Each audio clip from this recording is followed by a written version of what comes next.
Hey, what's up? Tony from LearnAutoBodyAndPaint.com, and what I want to talk to you about today is sandpaper for color sanding and buffing. Alright, I've been getting some questions on the YouTube channel and all that stuff. So what's different about this video is we're just going to talk about it on whiteboard. I'm going to do a little bit of drawing examples. But if you want to see the true sandpaper grits and the physical tools and all that stuff, check out my other videos on YouTube or on my website, LearnAutoBodyAndPaint.com. We have a ton of more information that goes over everything related to auto body and custom painting. So just be sure to do that. And also, after watching this video, if you're on YouTube, click the like button below and click the link in the description. It'll take you over to the website where you can get a free 85-page auto body and paint manual that has everything you need to know about auto body and painting in text format. I think you're really gonna like that. So here's the main question that I'm getting from a lot of people. What is the best sandpaper grits to use for color sanding and buffing? Okay, so let's just start. Say that you finished painting your car or your touch-up panel. Let's just say it's a complete job you just did, right?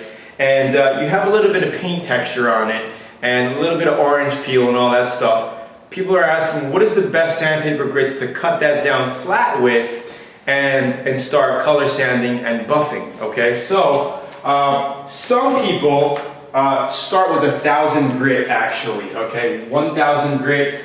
I personally don't like it unless you're trying to cut out a big sag, all right? A sag is like an area where when you sprayed, you have a big, heavy, saggy clear coat area. Not really a run. A run is a drip. You can see more of a drip, but a sag is where the whole clear coat it's so thick in one area, it just starts pulling down.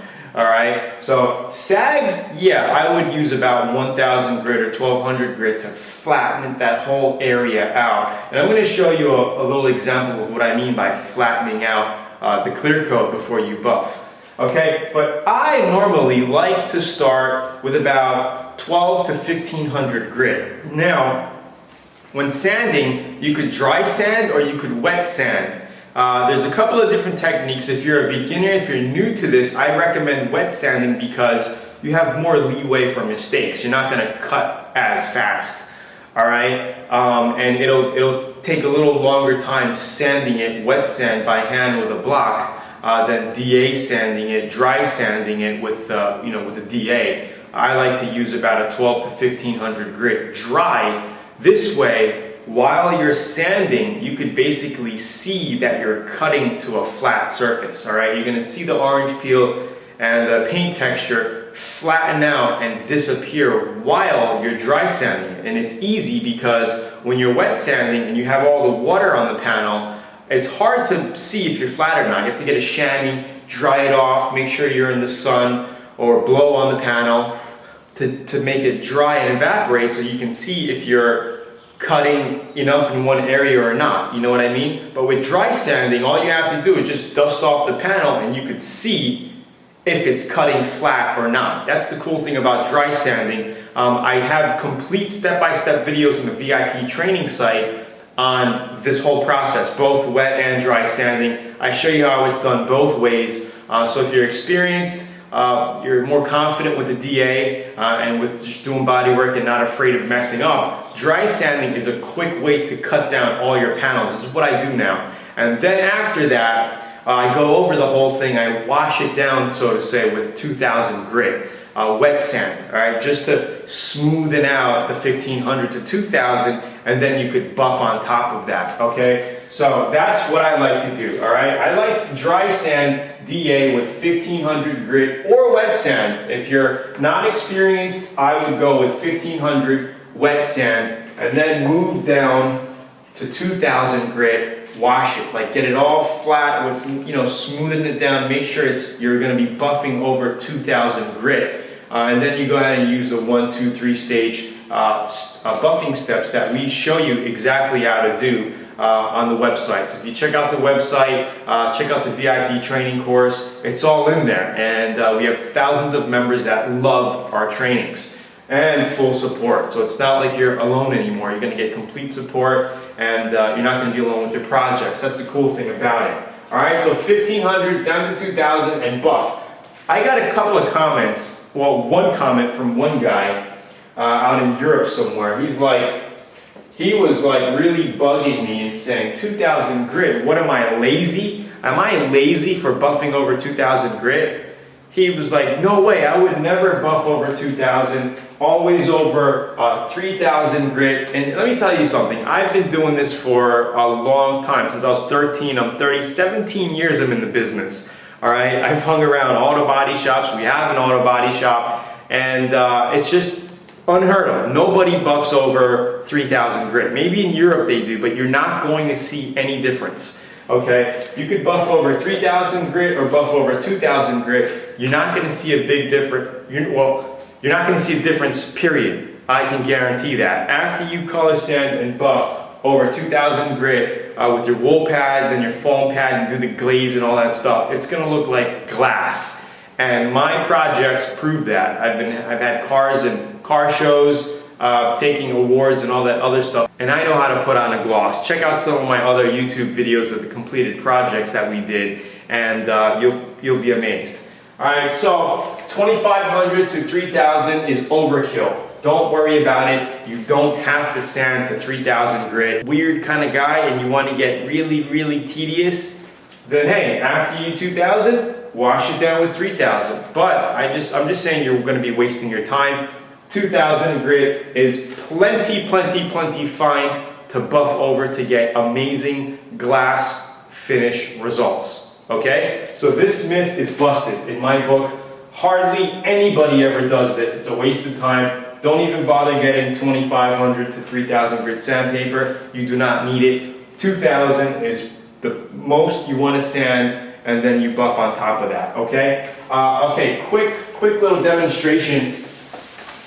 I just wanted to show you what I mean about flattening out. So think about looking at a panel, all right, sideways. So say we just painted a hood of a car, and we're looking on the hood, you know, like this, at the texture of the paint.